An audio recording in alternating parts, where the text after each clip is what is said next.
Alright, so the first step to adjusting the rear derailleur is going to be to stretch out this wire, the rear derailleur wire. By pre-stretching the wire, we're going to help make our adjustments hold true for a longer period of time. So go ahead and grab onto the wire, really give it a good pull.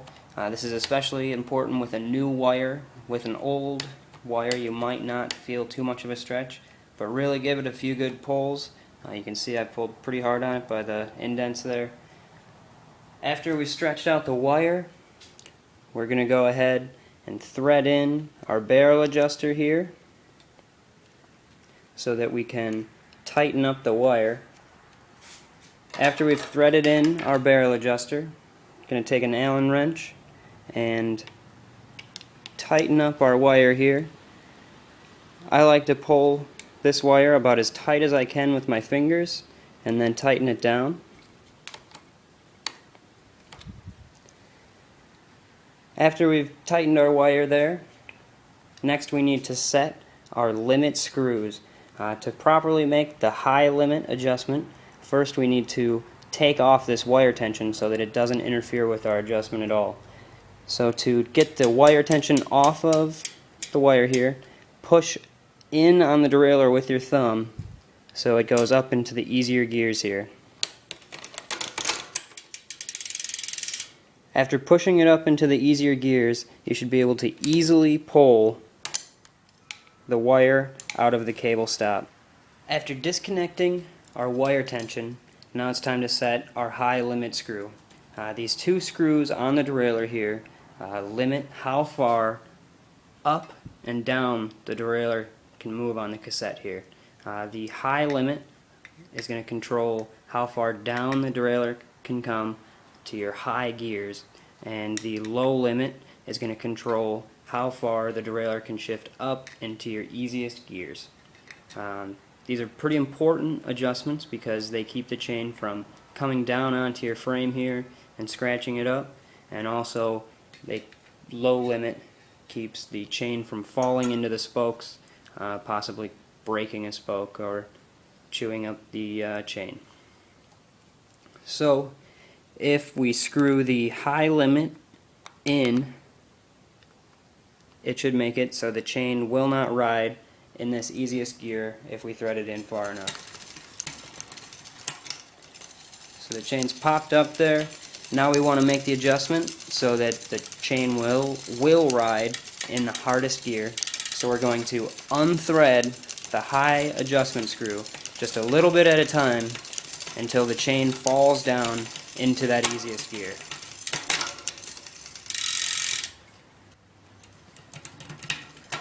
After we've checked that the chain will fall into that easiest gear, we want to double check this adjustment by pushing on the derailleur and seeing if the chain will fall smoothly back down into the hardest gear. If the chain hangs up at all, you want to go ahead and unthread your high limit screw just a little bit more. Now the chain should easily and smoothly fall down into that hardest gear, so we know that we have our high limit screw set correctly. Again, if our high limit screw is set too far out, the chain will fall down onto the frame and we need to thread it in just a little bit. After setting our high limit screw, we need to next reattach our cable here so we can move on to adjusting our cable tension. To do this, we're going to have to reverse the order of how we took it off. Go ahead and push up on the derailleur so that the chain moves up into the easier gears. After we have that, you want to set the cable back into the cable guide, pedal down, and the chain should easily fall into the hardest gear here. If the chain will not fall into this hardest gear, then your cable is too tight and you're going to have to loosen it a little bit. So now we're going to fine-tune the shifting. We shouldn't have to touch our high limit at all because that only limits how far down the chain can come, and we've already set that. So setting the derailleur for how it goes up and down the cassette is all going to be in the wire tension, and that's going to be adjusted with the barrel adjuster here. So let's see how our shifting looks here. When I shifted, the chain moved up. Shift again, the chain did not move, so that means that we need to tighten the wire maybe 1/8 of a turn, half turn at the most, and check our shifting again. So we'll shift it again. Again, it's still having trouble moving up. It did go eventually, so we know we're on the right track. Give it another 1/8 of a turn. That time it shifted smoothly. Shift again. It had a little trouble, so again we'll tighten the wire a little bit more. Shifted smoothly. Now if we were to tighten our wire too much when we shift, it will overshift sometimes, causing the chain to go over too many gears. And also, when we try coming down the cassette, the chain may not fall freely if the wire is too tight. So we can see here that the chain hangs up a little bit before falling down, so we're going to loosen the wire 1/8 of a turn to see how it looks again. That time it shifted smoothly. Oh, we had a little bit of a hang up there. So because we're trying to get it to fall down the cassette more smoothly, we're going to loosen the wire a little bit more.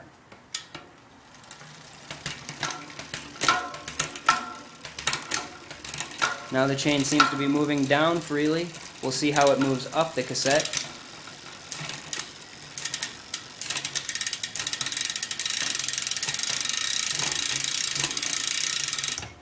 Looks good. The two other screws on the back of the derailleur here are also very important adjustments. If your derailleur pulley is running on the cog here, causing some noise, you can take this B tension screw and thread it in. That will pull the derailleur out, getting the derailleur cog off of the cassette cog, stopping that rubbing from happening. The other screw we still have to address is the low limit screw. This is going to adjust how far up the derailleur can move. If this screw is unthreaded too far, the chain can be overshifted into the spokes here. So we need to make sure that we have this high limit screwed in as far as we can so that the chain does not overshift.